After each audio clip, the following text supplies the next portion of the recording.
and a little bit heavier, but really, really large man. And Prince is a really, really small man, and that's how they were rolling.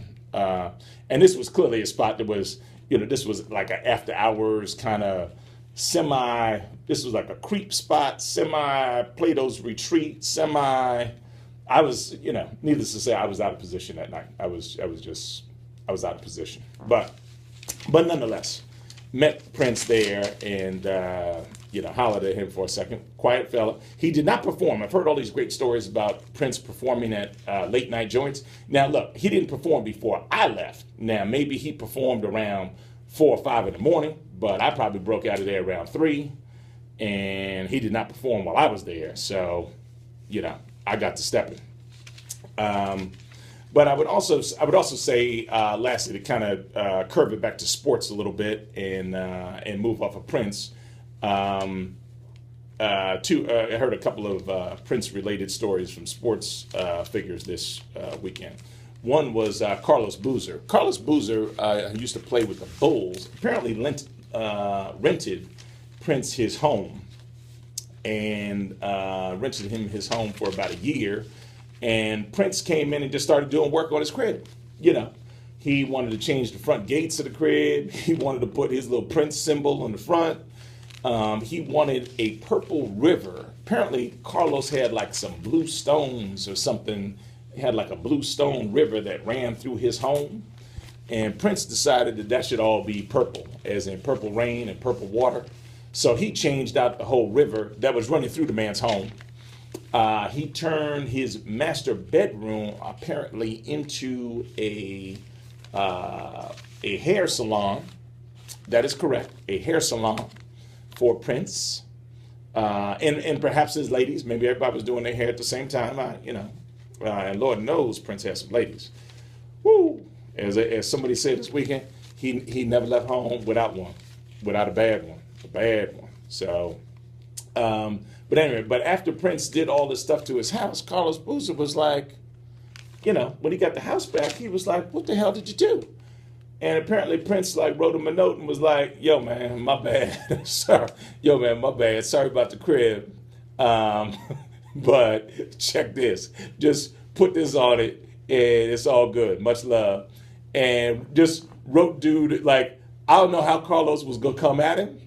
But Prince just wrote him a check for $1 million and just put out the fire. It wasn't like, yo, man, my bad about that stuff at the crib. I didn't mean to turn your bedroom into a hair salon, but just put $1 million on that, just rub all that down and let's call it love. Let's call it all love.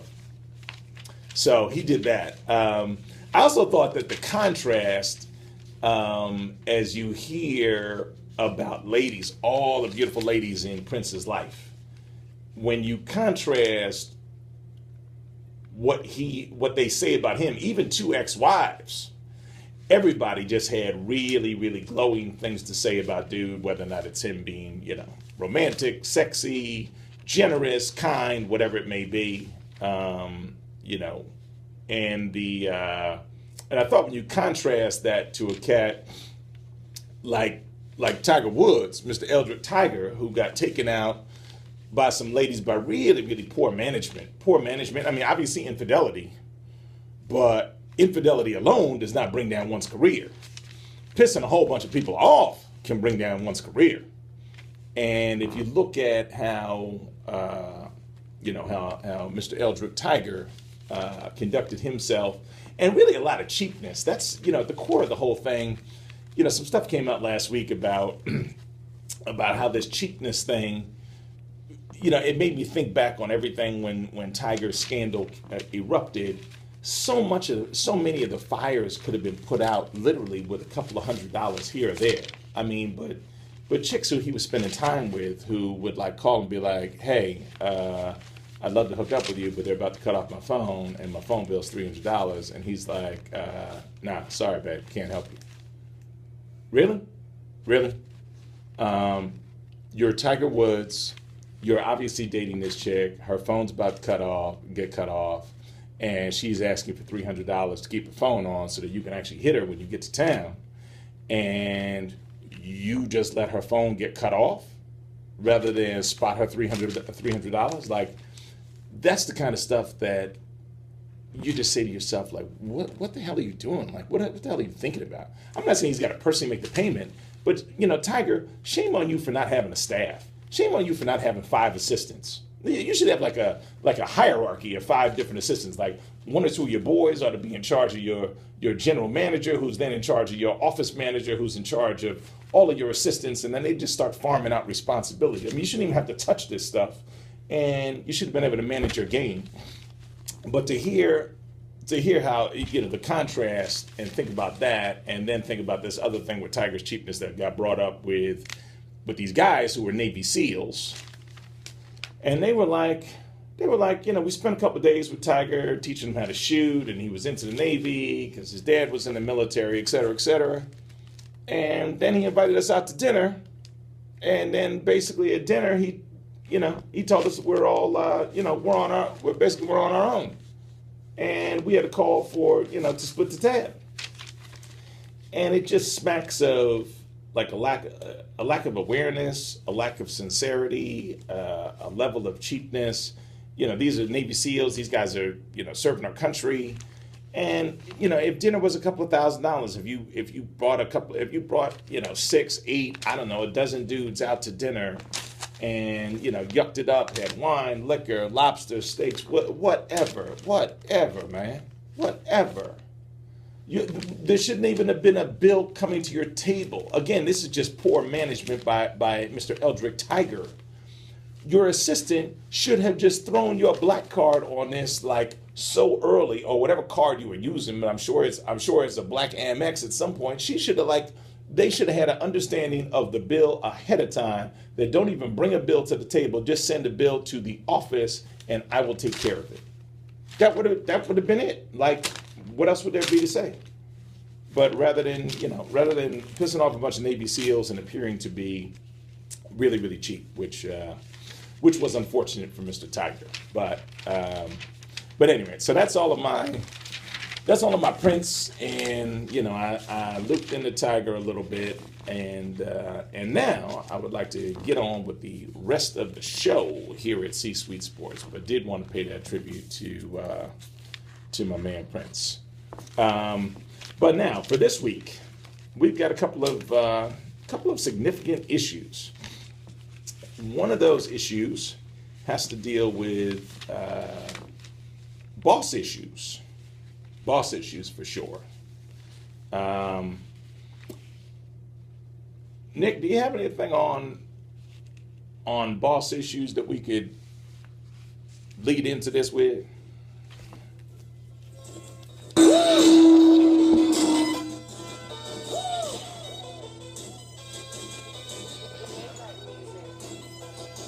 Look, I be riding through my old hood, but I'm in my new drip. Same old attitude, but I'm on that new stuff. They say they gon' ride me, see me never do nothing. They know that's the reason they gon' end up on the news clip.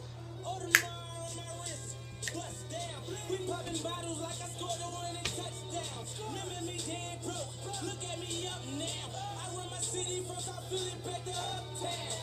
Thank God all these bottles I pop. Paper I've been getting all these models I pop. I done told $100 for my album got dropped. And I'm only 23. Understand that? Look at me. I'm a boss like my bro say. They asked me for a check. I told that I no way. Cause I made it from the bottom. It was never no way. And I never had a job. You know I had to sell. Yeah. I'm a boss. I call a shot.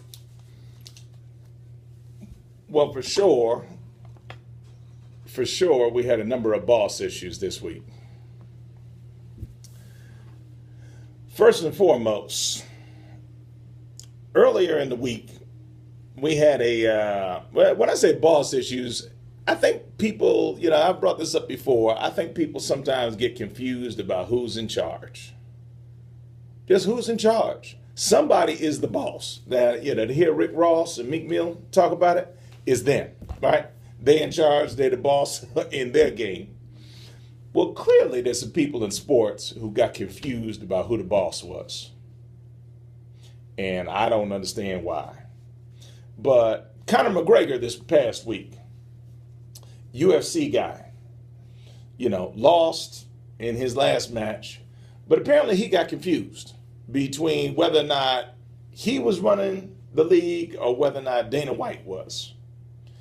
And Dana White said, actually, I'm the boss, and I told you where to show up and what time, and I told you we needed you, and you told me that you weren't coming. So now you're out. So now you're out. So now Conor McGregor is going to miss a really, really big payday. He's going to miss UFC 200, which is going to be historic. Now, granted, they're going to miss him a little bit also because he would have been the biggest name in the game. But UFC 200 is going to go off like the mob anyway. And now you're going to make Dana White just double down and say, hey, whatever we got to do to make the show bigger, hotter, crazier, we're going to do. And now I got to prove to Conor that I definitely don't need him or any of his stuff.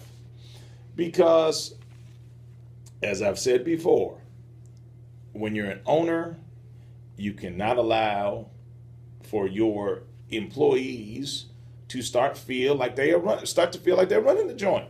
That's what Dana White is saying to Conor McGregor is, Conor McGregor, I am a boss, you work for me.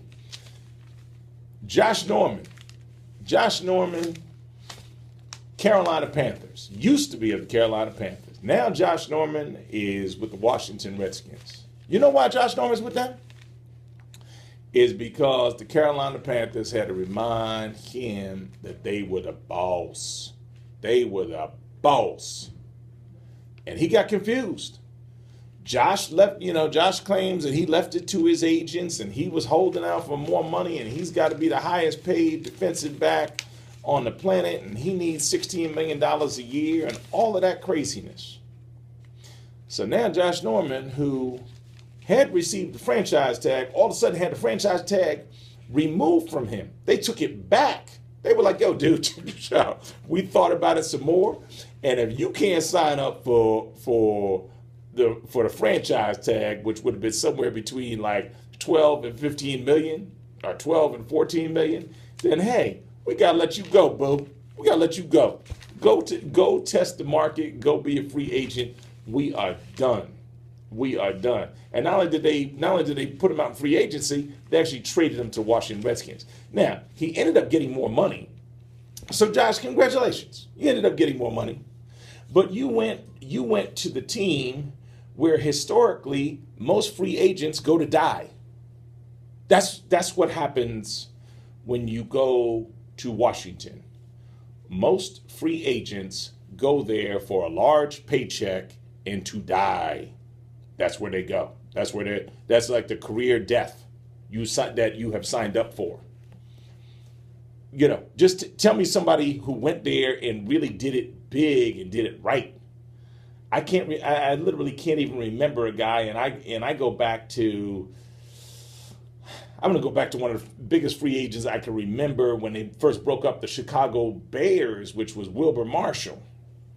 When he went there, Wilbur Marshall did okay, but everything since then, for the most part, has been like garbage. Just guys late in their careers, guys who they just paid too much for, who might have been in their prime and who just gave no effort and just weren't enthusiastic and weren't good team guys that were legendary. Like, Deion Sanders didn't have a great career once he went there. Albert Haynesworth was obviously a colossal bust. And there's just dudes who have just gone there historically where free agents go to die. So now Josh Norman, out of greed and ego and stupidity for sure, you have now overplayed your hand because you had some cards in your hand, right? You had some cards, and instead of just playing the cards that you had to go and say, I want to play for more. I want to play for more. I want to reach for more money. I've got to somehow make this about me. This is not enough about me. I mean, team has done well. We went to the NFC Championship, but that's not enough for me. That's not enough. I'm sorry, not the NFC Championship. They went to the Super Bowl. He was with Cam in the Super Bowl. So they went to the Super Bowl, and they were one game away from winning the whole thing. And he knows he's going to have the team because the Carolina Panthers were fairly young. They had the makings of a team that could be there for years and years and years. And we know this a quarterback